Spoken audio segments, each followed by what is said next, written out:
Think back to the first time you had sex. Were you protected? Personally, I was, but there are many that were not. Sex is happening younger and younger, it seems. Are they being safe? Is teen sex preventable?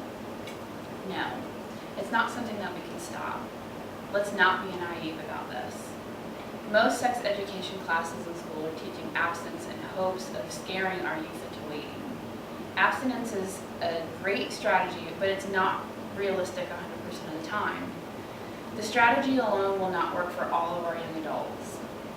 In reading Exploring Adolescent Reproductive Health, the biggest fear is that the information will be released to family members and the community. So what do? I'm here to suggest that we also provide our youth with contraceptives, different forms of birth control, in order to prevent certain outcomes in a way that they will not fear judgment or ridicule for taking a responsible approach to something that most adults disagree with. Now, I know this is a very controversial topic, but it is an important one. Statistically, it's pretty safe to say that we have known, or at least have known of somebody who has had intercourse in high school. Hormones are raging during that time of maturity, and sex is something that we need to accept. Just to clarify, when I say accept, I don't mean sign permission slips and hand them out like candy. More like, let's not turn a cheek and say, oh, that's never going to happen. It's just not realistic.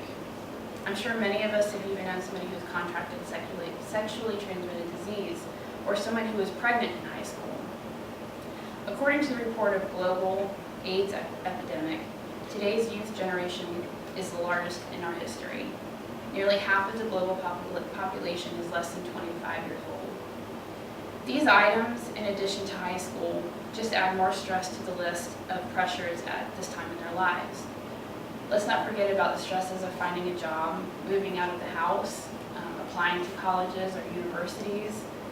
Although not unattainable, continuing education can get a bit more challenging when faced with all of these scenarios.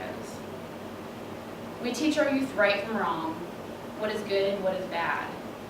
But at a certain age, there comes a time of accountability.